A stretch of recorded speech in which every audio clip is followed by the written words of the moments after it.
Oke, penjelajahan berikutnya pada dunia pustaka kali ini dengan teman kita Joy Repi akan membahas tentang ulasan buku non-fiksi berdasarkan bidang ilmu yang digeluti oleh Joy. Baik Joy, mereka pada penasaran, silakan paparkan semua yang kau ulas, yang kau kupas, please. Selamat sore untuk kita semua. Baiklah, di kesempatan kali ini saya akan mempresentasikan hasil kinerja dari saya mengenai modul 4, yaitu menjelajah dunia pustaka, dengan topik utama yang akan dibahas ialah ulasan buku. Ya,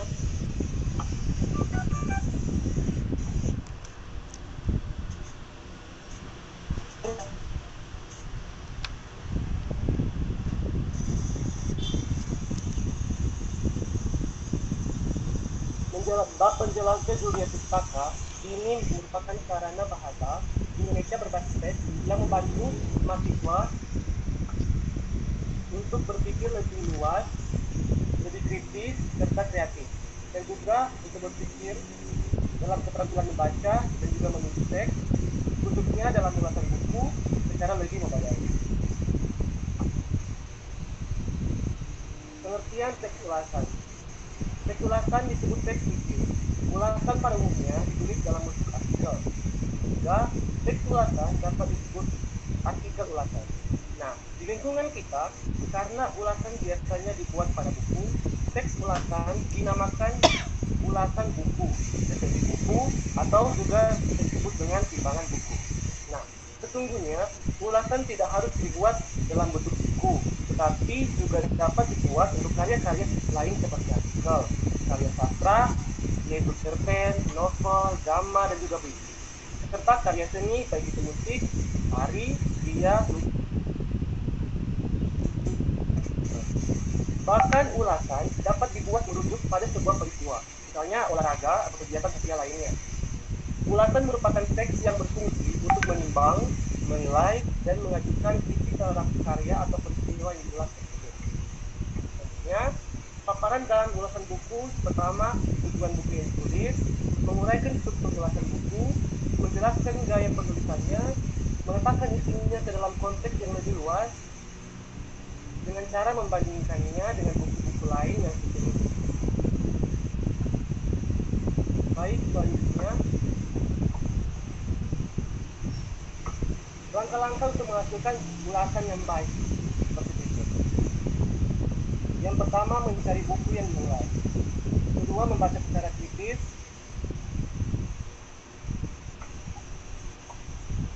Ketiga, membuat ringkasan. Keempat, menentukan kriteria penilaian. Kelima, mencari buku pembanding dan referensi untuk rujukan. Yang terakhir adalah menulis ulasan yang dimaksud. Selanjutnya, struktur teks ulasan buku. Adapun struktur teks ulasan buku sebagai berikut: yang pertama, identitas; yang kedua, orientasi; ketiga, tafsiran isi; keempat, evaluasi; dan yang kelima, rangkuman evaluasi. Nah, baiklah, ini dia buku utama dan buku pembanding yang saya ulas. Di sebelah kiri saya, buku utama. Di sebelah kanan merupakan buku pembanding. Baiklah, kita datang pada struktur yang pertama, yaitu identitas buku. Identitas buku adalah ciri-ciri atau jati diri dari sebuah buku. Identitas buku merupakan salah satu struktur dari teks ulasan atau narasi. Ulasan buku lazimnya diawali dengan memberikan informasi tentang identitas buku yang diulas. Bagian awal teks penjelasan berisi informasi penting tentang judul, penulis, penerbit, tahun penerbitan, hak cipta, jumlah halaman, bahasa yang digunakan, dan warna sampul buku. Semua informasi itu merupakan fakta-fakta penting mengenai identitas buku yang diulas. Informasi lain juga dapat ditambahkan bergantung kepada keperluan sebagai pengulas buku, misalnya harga buku, nomor ISBN, dan lingkup penerbitan nasional atau internasional. Identitas buku utama, yang pertama judul. Judulnya ialah Muda dan Aktif Belajar Matematika. Penulis dari Sri Dewi Listia Herawati dan A. dari Permana. Penerbit PT Siti Setia Purna Insight. Tahun terbit diterbitkan pada tahun 2005. Jumlah halaman 6 halaman angka Romawi, 122 halaman angka nomor, dan 108 halaman total keseluruhan. Berat buku 1 kali 29,7 cm. Bahasa yang digunakan ialah bahasa Indonesia. Warna sampul buku ialah oranye serta berwarna biru muda. ISBN 979-9255-34-1. Hak cipta dilindungi undang-undang. Identitas buku pembanding. Judulnya ialah Aksi dan Kreatif Belajar Matematika.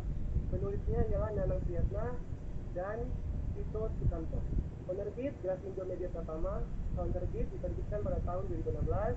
Jumlah halaman 8 halaman angka Romawi, 216 halaman angka nomor, serta totalnya 204 halaman.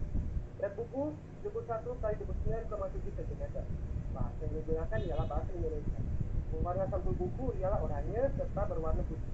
ISBN adalah 98-8601-198-178-3. Hak cipta dilindungi undang-undang.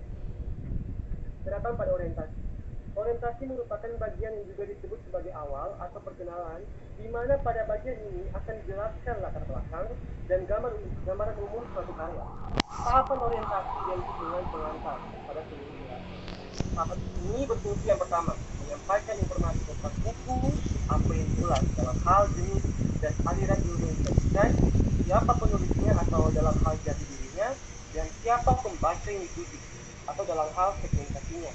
Yang kedua, memposisikan buku yang jelas, serta tahapan yang ketiga adalah menyatakan pendapat pengulas tentang buku. Ini orientasi dari buku ini. Yang pertama, buku ini ditulis oleh beberapa penulis yaitu Dewi Listia, Herawati, dan Adi Sujadi Permana dengan menjelaskan materi-materi kalkulus, statistika, dan ada juga beberapa materi yang dibahas dalam buku tersebut. Yang kedua, pada buku muda dan aktif belajar matematika ini ditujukan kepada semua kalangan para remaja, terlebih kepada para anak yang sementara duduk di bangku SMA. Karena dengan adanya buku ini dapat memberikan pengetahuan matematika lebih kepada mereka agar dapat aktif dan mudah dipelajari dengan sungguh-sungguh. Yang ketiga adalah buku muda aktif belajar matematika disusun dengan berdasarkan kurikulum yang berlaku, dan yang menjadi tujuannya adalah untuk konsep-konsep yang disajikan pada buku ini tidak jauh berbeda dengan buku matematika untuk program ilmu alam. Terdapat pada tafsirannya. Tafsiran isi merupakan bagian yang berisi penjelasan detail mengenai sebuah karya yang akan diulas. Contohnya berisi tentang bagian-bagian karya, keunggulan, keunikan, kualitas, dan lain sebagainya. Tahapan tafsiran isi memuat satu, penceritaan ulang tentang hal yang dilakukan oleh penulis saat tidak begitu. Kedua, isi atau tingkatan buku yang diulas sebagai hasil dari pembahasan oleh pengulas dalam buku itu. Dan yang ketiga ialah perbandingan isi buku yang diulas dengan buku-buku lain. Tafsiran isi. Yang pertama ialah pada buku muda aktif dan belajar matematika ini dipelajari mengenai materi-materi yang tentang statistika, peluang, bukti komposisi dan fungsi inverse, dan dalam beberapa materi tersebut, yang pertama yaitu statistika, mempelajari bagaimana metode untuk menyajikan data yang baik dan benar dalam bentuk diagram, tabel, dan lain sebagainya. Pada materi kedua yaitu peluang, diajarkan bagaimana cara kita dalam memahami kaidah pencegahan, peluang suatu kejadian, serta kejadian tersebut. Pada materi ketiga atau bab ketiga yaitu fungsi komposisi dan fungsi inverse, diajarkan bagaimana cara kita untuk menentukan fungsi komposisi, fungsi inverse, dan serta cara penyelesaiannya dalam bentuk diagram. Pada materi keempat atau pada bab keempat yaitu limit fungsi, diajarkan mengenai pengertian limit fungsi, beserta juga dengan teori Malino utama serta limit fungsi yang mengarah ke proses turunan. Dan pada materi yang kelima atau materi yang terakhir, yaitu fungsi dan turunannya, dipelajari bagaimana cara kita untuk menentukan turunan fungsi, persamaan garis sinus kurva, fungsi naik dan fungsi turun, nilai stasioner, turunan kedua dan titik belok fungsi, dan diajarkan cara menggambar grafik fungsi aljabar. Yang kedua, tafsiran itu yang kedua, matematika adalah salah satu mata pelajaran yang lebih mempelajari mengenai angka-angka itu berdasarkan berbagai metode-metode yang dibahas dalam buku tersebut. Adapun dalam mempelajari matematika harus menguasai terlebih dahulu dasar-dasar dalam matematika agar dalam mempelajari tidak rumit ataupun tidak bingung. ketiga, pada buku tersebut penulis buku terinspirasi untuk dapat memberikan kontribusi nyata bagi kemajuan ilmu pengetahuan, dan para penulis juga menulis hal-hal yang dapat memberikan manfaat dengan gaya-gaya maupun metode-metode yang digunakan secara rinci dan dijelaskan secara mendetail sehingga dapat memudahkan para pembaca untuk membacanya. Baiklah, struktur yang keempat ialah yang keempat, maksud saya, perbandingan antara buku utama dan juga buku pembanding. Buku utama memiliki daftar dan isi yaitu statistika, peluang, fungsi dan komposisi fundamental, limit fungsi dan turunannya. Sedangkan pada buku pembanding memiliki daftar isi yaitu limit fungsi, trigonometri, limit fungsi keseimbangan, turunan fungsi trigonometri, penggunaan turunan fungsi trigonometri, statistik diferensial dan data bagi distribusi normal. Di samping itu, kita dapat mengetahui persamaan dan juga perbedaan dari buku utama serta buku pembanding. Persamaannya ialah yang pertama, memiliki warna yang sama pada cover buku itu warna oranye pada satu depan, pada buku utama satu belakang pada buku pembanding. Yang kedua, memiliki materi yang sama untuk dipelajari, tapi hanya berdasarkan pada materi isi serta turunan fungsi. Seperti yang sudah kita ketahui bersama pada studi orientasi, pada bagian yang pertama itu ada profil penulis, tetapi dalam buku yang saya ulas tidak dijelaskan secara lengkap dan mendetail profil penulis dari buku tersebut, baik dalam buku utama serta buku pembanding. Dan juga ada perbedaan dari buku utama dan juga buku pembanding. Yang pertama, pada buku utama memiliki 5 bab, sedangkan pada buku pembanding memiliki 6 bab. Pada buku utama dijelaskan hanya pada bagian-bagian definisi serta teori, sedangkan pada buku pembanding dijelaskan secara lengkap tentang teori beserta penerapan yang dapat kita lakukan dalam kehidupan sehari-hari. Tentang pada evaluasi. Evaluasi dalam kesilatan adalah sebuah pandangan oleh si pengulas tentang hasil karya novel dan atau film yang telah diulas. Tahapan evaluasi berfungsi untuk menilai karya yang diulas. Dapat dikatakan bahwa tahapan evaluasi adalah bagian inti dari kesilatan, karena pada tahapan inilah pengulas dituntut untuk memberikan penilaian analisis, objektif, dan kritis atas buku atau materi yang diulas. Evaluasi. Yang pertama, ditulis dengan menggunakan bahasa yang baku dan tidak terbelit-belit, apalagi dalam menulis beberapa materi-materi yang berupa angka dan dijelaskan dengan mudah. Berikut ada beberapa kelebihan pada buku utama yang tidak dijelaskan bagaimana metode-metode yang digunakan secara mendetail dengan adanya pembuktian matematika di dalamnya. Kalau pada buku pembanding sama seperti buku utama juga, hanya saja pada buku pembanding ini dijelaskan dengan banyak sekali contoh agar para pembaca tidak kebingungan dalam menyelesaikan beberapa soal seperti pada buku.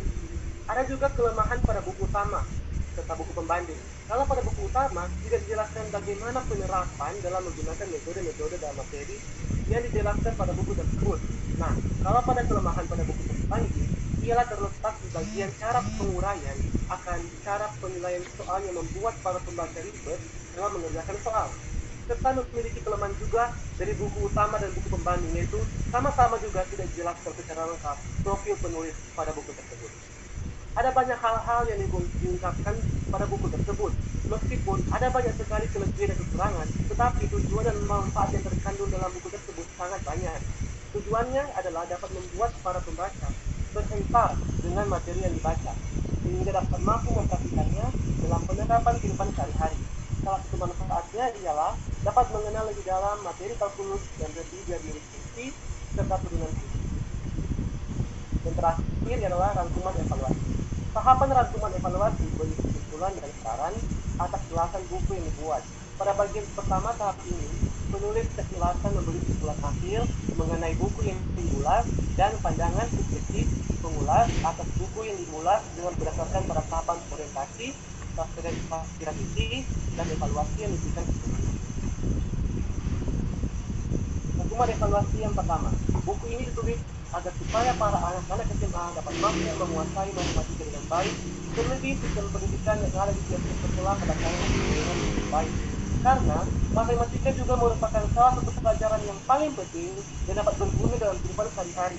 Karena seperti yang kita kita ketahui bersama bahwa banyak sekali anak-anak zaman sekarang yang malas belajar matematika dikarenakan ada banyak metode perhitungan, metode sehingga cara belajar dari mahasiswa ataupun anak-anak zaman sekarang tidak konsisten. Tetapi pada buku ini, pada buku utama serta buku depannya tidak kalah menarik karena ada banyak cara-cara maupun metode-metode yang dijelaskan atau diajarkan lebih mudah sehingga para pembaca mudah memahaminya, teliti ditujukan kepada anak-anak. Berikut presentasi dari saya. Apabila ada salah kata maupun kalimat yang telah saya ucapkan maupun penulisan kata maupun kalimat dalam presentasi dalam PowerPoint saya, mohon dimaafkan, dan salam merdeka literasi. Dan terima kasih. Kembalikan kepada Ibu. Baik, terima kasih Joy. Lumayan Joy.